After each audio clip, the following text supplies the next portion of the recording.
So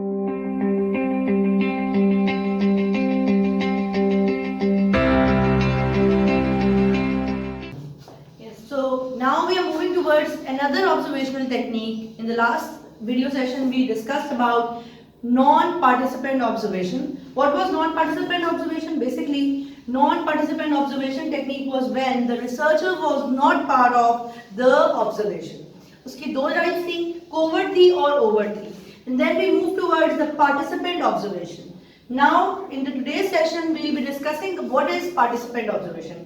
जिस तरह non-participant observation covert भी थी और overt भी थी.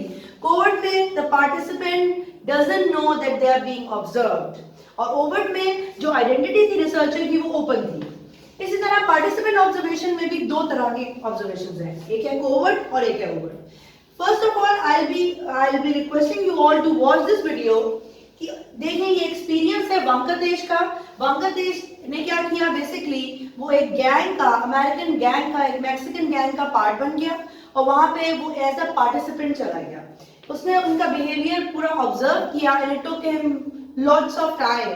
उसके बाद उस ऑब्जर्वेशन के बाद he wrote a book. He was the author of a book जिस बुक का नाम है a gang leader for a day. उस बुक को उसने पब्लिश किया और उसमें उसने अपना पूरा बिहेवियर बताया और उस गैंग का बिहेवियर बताया और उसकी वर्किंग एक्टिविटीज बताई और सारा बिहेवियरल जो इश्यूज थे उसमें एक्सप्लेन किए. इसमें जो इसकी आइडेंटिटी थी basically that was covert in nature. Please see this video and then we'll discuss about it. Welcome everyone. Thank you for coming out on this lovely Chicago winter evening, which I miss so dearly, to listen to me talk a little bit about this book that I just wrote. It's been a great experience. Usually I start these talks with 5 or 10 minutes about Chicago and its and the South Side, even when I'm on the North Side. And so it's a real pleasure not to have to do that. It's wonderful to be back around the university. Wonderful to be back in Hyde Park. I want to put this book in context a little bit, and then I'm going to read a little bit from it, and then I'm happy to take any questions that you might have. The book is a little different venture for me. It's a personal journey, and it's written like that, and it's supposed to take you along with me as I go through the housing developments for the first time in 1989, and then up till the sort of the end of the 1990s. It's not written as an academic work. It's really written as watching me make a fool out of myself and hopefully produce some sociology along the way. So as I kind of stumble and fall, you get to ask, well, why did he do that all along the way?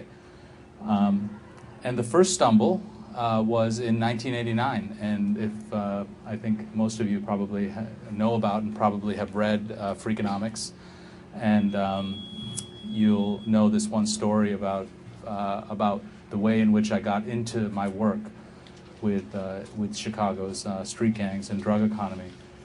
And that's that I was a graduate student at the time, and I had this lovely survey with me that I constructed myself based on thorough scientific evidence.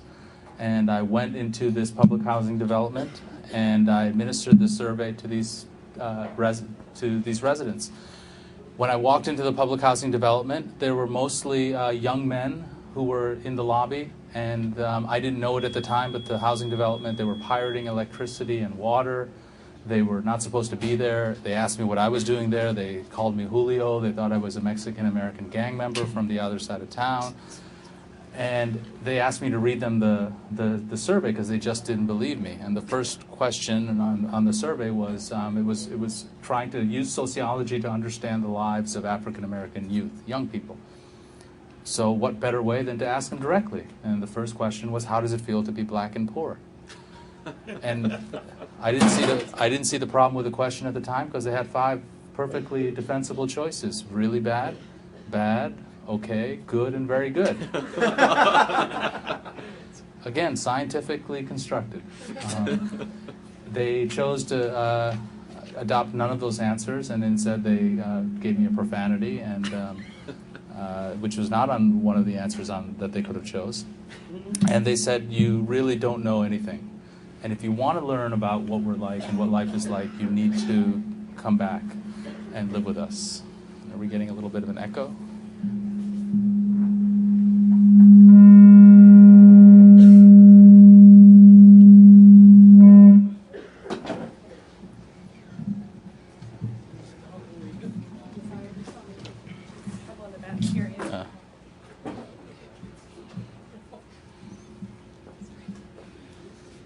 That was my guitar. So they asked me to. They said you really need to come back and hang out with us if you're going to try and understand what we're like. And so that's what I did. I came back the next day and I spent time with them. And I would spend the next 7 years of my life in the Robert Taylor homes, getting to know them. And what I'd like to do is just give you a sense of how I actually met JT, this very powerful street gang leader, and how he took me into his life. And because the book is really my personal journey, and it's written in a very first-person way, and I want you to come with me as I meet JT and as I get to know this incredibly charismatic person, and just to set him up a little bit. From the first time I met him, he seemed like such an inquisitive, again, charismatic, intelligent person, just like many of the other people. But he said something that no one else in the crowd said, which is that I have a college degree. And I was floored that here's this young man who had decided to return, to come back to his community in public housing and stake his claim for a better life in street gangs and in the drug economy, and to say no to corporate America. And we have to put ourselves back in the time, which is 1989. And it was a time when Harold Washington had just died, the first African-American mayor, who made an extraordinary contribution to the city. And there was a giant rift between whites and African-Americans in the city at the time. And so it's a little different than when it was today. I don't think at that point you could imagine a state senator and then a senator, an African-American, running for president back then. I think that would have been a little difficult to do. But obviously we're at a different place today. So I met JT, and he had come back into his community to run the local gang. And I want to just read a little bit about my first exposure to him so you can see what I saw the very first few months.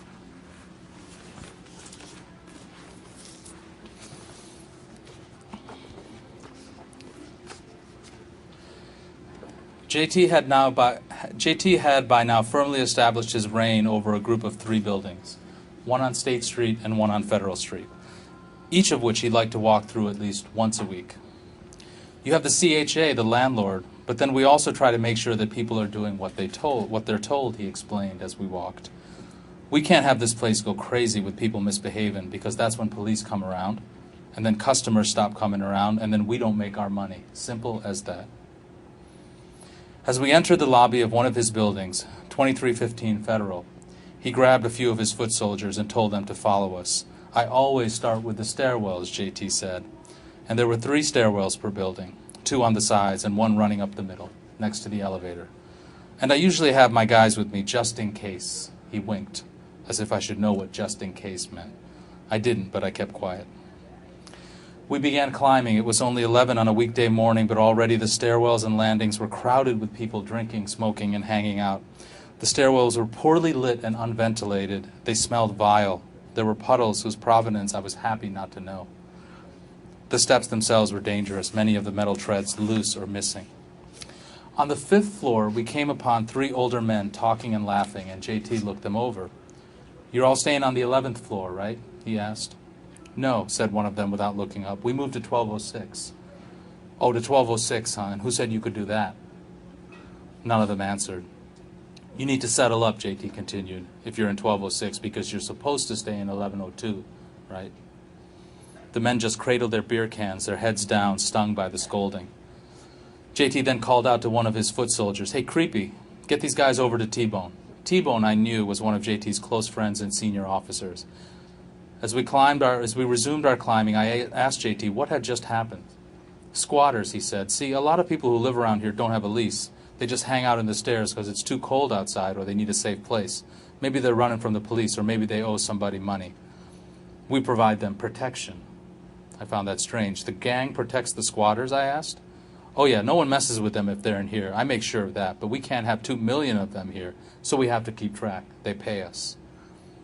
As we continued our climb, we occasionally passed an older woman wearing a blue tenant patrol jacket. There were about a dozen of these women in each building, JT said. They make sure that the old folks are doing okay, and sometimes we help them. And somewhere around the 13th floor, JT stopped when he saw a tenant patrol woman bent over a man who was squirming on the floor. Good morning, Ms. Easley, JT said. The man looked like he was just waking up, but I could smell vomit, and he seemed to be in some pain. He lay right outside the incinerator room, and the garbage smelled terrible. Oh, he's coming down, Ms. Easley told JT. He said someone sold him some bad stuff. JT said disapprovingly. They all say that when something goes bad. Always blaming it on us. Well, can one of your boys take him to the clinic? Ms. Easley asked. Oh, he'll probably just be back here tonight, JT said, doing the same thing. Yeah, baby, but we can't have him sitting here. So JT waved over the remaining foot soldier, Barry, who was trailing us. Get a few boys and take this man down to 50th. 50th referred to the Robert Taylor Medical Clinic on 50th Street. So you observed the video, you have seen the video. I'm sure you have seen that in the video कि जो वेंकटेश था उसने अपना experience कैसे explain किया. Basically उसने एक middle class gang member जो जिसका नाम जेडी था उससे स्पॉन्सरशिप लेके वो बेसिकली उस गैंग के अंदर एंटर हुआ. उस गैंग में एंटर होने के बाद उसने उनका बिहेवियर ऑब्जर्व किया और उसको क्या डिफिकल्टीज आई, क्या बिहेवियर था. everything was there in the video. This type of observation was participant observation, but again it was covert in nature. Now we are moving towards another participant observation. जिसका नाम है overt participant observation. We have already done that topic before. Family के topic में हमने जब childhood किया था तो उस टॉपिक में एक बेसिकली एक रिसर्चर का व्यू पॉइंट था जो बेसिकली उसका नाम था मेलिनोस्की का व्यू पॉइंट था ट्रोब्रियन आइलैंड पे. बेसिकली मेलिनोस्की ने क्या किया कि वो ट्रोब्रियन आइलैंड जो पपुआ न्यू गिनिया का एक आइलैंड है वहां जाके उसने उन लोगों का behavior observed किया by being the participant of that group. He spent years and months over there and then become the prominent participant of that group. सारी activities में he participated and then he observed the behavior of those people and find out the ethnographic about it. Basically, he wanted to know how that culture was different from other cultures. तो उसने जो childhood के behavior, you can see in the picture, when he observed the children behavior, he found out and he concluded that the behavior of children was similar to the pre-industrial society. उस time के बच्चों का behavior या उस group के बच्चों का behavior similar था किससे? Pre-industrial society के बच्चों से. Children were taking care of the instrumental activities and they were helping parents in the breadwinning activities. There was no difference between children and adults. There was no sexuality difference between children and adults.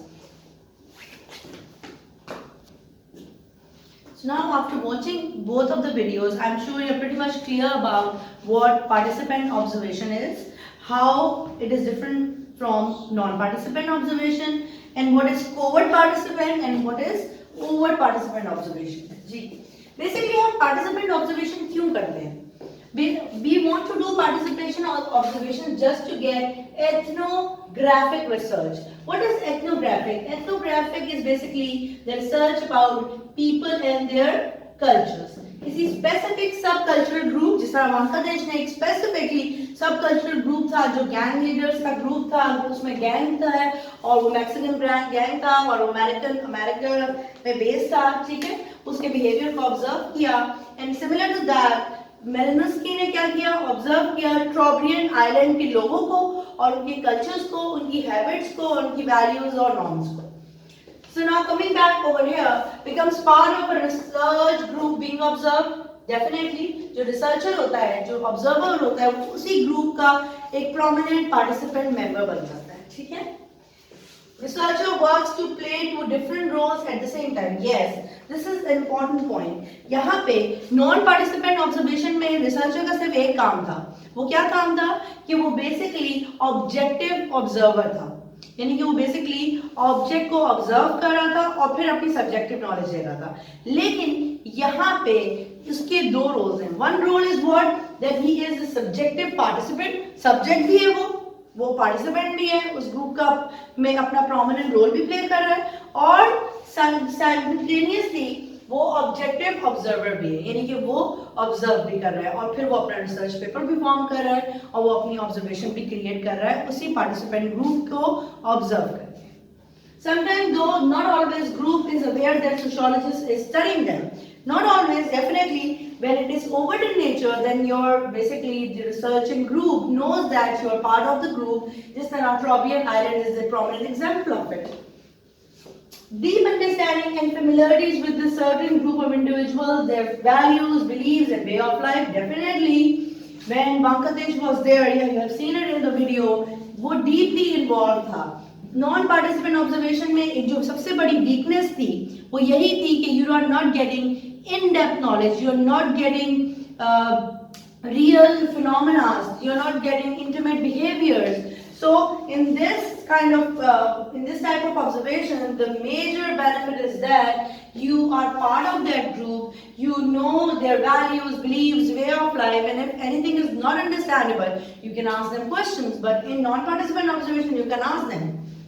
Researcher often lives within the group, becomes part of it, and lives as a group member for extended period of time. It could be years, months, बहुत लंबे extended time तक वो participant group में अब as a participant रहता है, observe करता है, सारे बिहेवियर्स को देखता है, वो बिहेवियर्स जो आम नेचुरल सेटिंग में डिस्टेंस से नजर नहीं आते उन बिहेवियर्स को भी वो अनफोल्ड करता है, and then he leave the group. There are two types of participant observations, definitely overt and covert. I already discussed it. Overt में क्या होता है, that your identity is already open to the researching group. जो group आप जिसको research कर रहे हैं उसको ओपन है आपकी आइडेंटिटी। इसमें सबसे बेस्ट एग्जांपल जो आप अपने पेपर में लिख सकते हैं, जो आप जिससे आप रिलेट कर सकते हैं, वो मेलिनोस्की की ट्रॉब्रियन आइलैंडर्स वाली है, और इसमें आप जिस बिहेवियर को अनफोल्ड कर सकते हैं वो है चाइल्डहुड का behaviour, because you have already done that.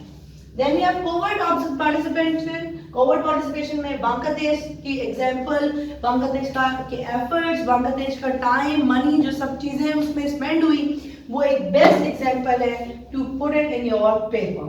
Ventkatesh की Gang Leader for a Day is a very famous book. You can buy this book from Liberty Books or any other bookstore, or you can get the e-copy which is available on Google.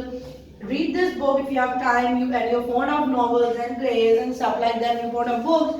Please read this book. You will be getting clear idea how much efforts are put there just to observe the behavior of that specific gang group. Now we are moving towards strengths and weaknesses of participant observations. Definitely जो non participant observation की एक weakness थी वो यही थी कि आपको इन depth knowledge नहीं मिलती, क्योंकि आप दूर से खड़े होकर ऑब्जर्व कर रहे हैं, so you don't know the intimate behaviour और इन डेप्थ नॉलेज नहीं आ रही आपके पास। यहाँ पे जो सबसे बड़ा फायदा है वो ये है, recording data is relatively easy as the group knows and understand the role of observer. यहाँ पे क्या है कि बेसिकली आपका ग्रुप अगर ओवर पार्टिसिपेशन है तो आपके ग्रुप को पता है कि आप उसको ऑब्जर्व कर रहे हैं, so you can ask any question any time. If you are not understanding any behavioural activity you can ask that. अगर आपको कोई भी चीज फोल्डेड लग रही है तो you can unfold it easily. Researcher can ask question and get in depth knowledge. Ventkatesh observed the behavior by taking sponsorship because a middle gang ranking member eventually gained access to some of the important members. Definitely, बहुत दफा क्या होता है कि अगर आप अपने members को बता दें, आप non-participant observation में this kind of access was not possible क्योंकि वो gang was a closed gang, ठीक है, वहाँ पे किसी का जाना आना access was quite difficult. Ventkatesh ने क्या किया कि एक middle gang member जिसका नाम JD था, it was mentioned in the book, उससे एक्सेस लिया और इवेंचुअली उसको जो बेसिकली इंपॉर्टेंट मेंबर्स हैं वहां तक का एक्सेस मिल गया और वो उस गैंग के अंदर एंटर होने में उसकी हेल्प करने में एज अ स्पॉन्सर था। ठीक है, 360 degree view increase validity. Definitely when you are observing or keenly observing the behavior and you are a part of that activity too, you are part of that culture or people or the group of people too, then you get 360 degree view। आपको हर तरह का view मिल जाता है and validity ज्यादा बढ़ जाती है definitely. Weakness क्या है इसकी? पार्टिसिपेंट ऑब्जर्वेशन की वीकनेस यही है कि अगर बहुत दफा ये हो सकता है कि नॉन पार्टिसिपेंट में तो you are there, ethical issues आते हैं लेकिन यू आर देयर, आप ऑब्जर्व कर लिया और फिर आपने अपना पेपर फॉर्मुलेट कर दिया। बहुत दफा जब आप पार्टिसिपेंट ऑब्जर्वेशन करना चाहते हैं तो बहुत दफा the group refuses and doesn't give you permission. आपका जो ग्रुप है जिसके साथ जिसको आपने ऑब्जर्व करना है, हो सकता था कि मेलिनोस्की में जब ऑब्जर्व करने गया ट्रोब्रियन आइलैंडर्स को तो वो रिफ्यूज कर सकते थे कि नहीं, we don't want you to be part of us, हम आपको नहीं चाहते कि आप उन्हें ऑब्जर्व करें। तो that is an issue. Substantial amount of time, money and efforts, definitely Bangladesh के बहुत टाइम लगा, बहुत मनी और बहुत एफर्ट्स लगे just to gain access of that group, और वो एक किताब और एक रिसर्च फॉर्मुलेट करने के लिए उसको बहुत ज्यादा टाइम और एफर्ट्स देने पड़े। Hawthorne effect, definitely. अब when you are coming towards overt participation group, participation में overt में when your identity is already revealed to the group, तो क्या आ जाएगा आपके पास? Hawthorne effect आ जाएगा। बहुत दफा क्या होगा कि जब आप ऑब्जर्व कर रहे होंगे और आपके पार्टिसिपेंट्स को पता होगा कि आप बेसिकली ऑब्जर्वर भी हैं और आप सब्जेक्टिव क्या है, पार्टिसिपेंट भी हैं, तो वो Hawthorne effect क्रिएट कर देगा। Hawthorne effect, coming back to it, already explained it in many videos. What is Hawthorne effect? It is the effect of the researcher, और इससे क्या होता है कि आपका जो बेसिकली जो आपकी जिसको आप ऑब्जर्वर ग्रुप, जो ग्रुप्स हैं, जो पार्टिसिपेंट ग्रुप्स हैं, उनके बिहेवियर मैनिपुलेट हो जाता है। Serious issue of group knows, या कमिंग बैक टू बांग्लादेश वाली स्टोरी अगेन, अगर बांग्लादेश की जो आइडेंटिटी है वो रिवील हो जाती, या फिर अगर coming back to the gambling group जहाँ पे ग्रिफ्ट और पर्क्स ने स्टडी किया, उसमें अगर वो पार्टिसिपेंट ग्रुप का मेंबर होते, नॉन पार्टिसिपेंट नहीं होते, और उस पार्टिसिपेंट ग्रुप में they started playing and they started going for gambling too, तो वहां पे जिस वक्त उनकी आइडेंटिटी रिवील हो जाती तो वो बहुत सीरियस इश्यूज हो सकते हैं। Serious issues could lead to death as well, to killing as well, maybe to beating as well. So this is another weakness of participant observation. Thank you.